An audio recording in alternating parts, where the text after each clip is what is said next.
আসসালামু আলাইকুম ভিউয়ার্স। পুরা রাস্তা তো লাইটিং দেখতে দেখতে আসলাম, তারপরে এসে দেখি এখানের মধ্যে প্যান্ডেল বেঁধেছে, তারপরে হচ্ছে কাপড় আর ফুল দিয়ে অনেক সুন্দর করে গেটও বানিয়েছে। আর এদিকে স্টেজের সব সরঞ্জাম চলে এসেছে স্টেজটা ভালো করে সাজানোর জন্য।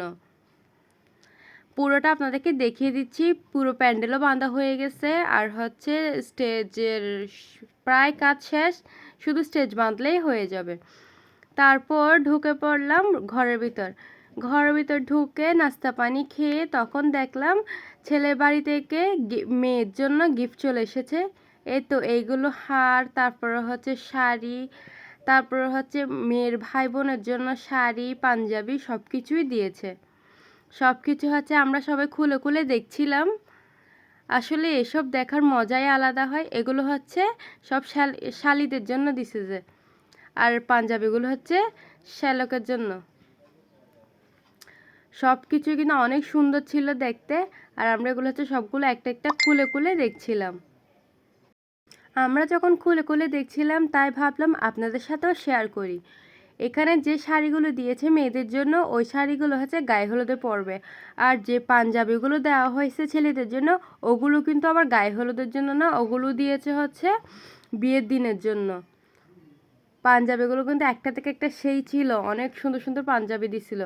বড়দেরকেও শাড়ি দিছিল, আর ছোটদের জন্য এই শাড়িগুলো দিয়েছিল।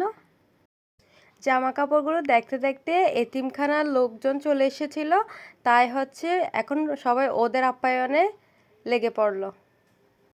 ওদের খাওয়া দাওয়া চলক, ততক্ষণে দেখে আসি বাইরের অবস্থা কি।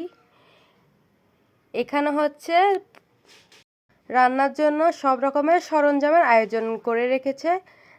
আর এখানে হচ্ছে কিছু কাপড় আছে যেগুলো হচ্ছে এখনও প্যান্ডেল সম্পূর্ণ বাঁধা হয় নাই, সম্পূর্ণ প্যান্ডেল বাঁধতে কাজে লাগবে। কত বড় বড় ডেক্সি সহ নিয়ে এসেছে, সব কিছু আগে যোগাযন্ত্র করে নিচ্ছিল, পরে দিয়ে হচ্ছে রান্নাবান্না করবে। এখন প্রায় বিকাল হয়ে গেছে, তাই হচ্ছে প্রায় রান্নাবান্না শুরু করেই দিবে কিছুক্ষণ পরে। এরই ফাঁকে কনে চলে যাচ্ছে হচ্ছে রেডি হওয়ার জন্য। কনের সাথে আমাকেও যাইতে বলছিল, কিন্তু আমি যাই নাই, কারণ আমি গেলে আপনাদের সাথে এসব ভিডিও করবে কে, আর হচ্ছে এসব ভিডিও শেয়ারও করবো কিভাবে। গাড়ি অর্ধেকে গিয়ে আটকিয়েছে, মানে যাইতে পারছিল না, রাস্তাটা ছোট ছিল, তাই অনেক কষ্ট বিষ্ট করে গাড়িটা গেছে।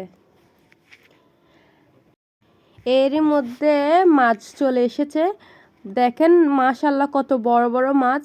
মাছগুলোকে এখন ভালো করে ধুয়ে পরিষ্কার করে নেবে, যাতে রাতের দিকে রান্না করতে পারে। রাতের দিকে না, প্রায় সন্ধ্যাবেলায় রান্না করে ফেলবে, কারণ প্রচুর আইটেম রান্না করতে হবে।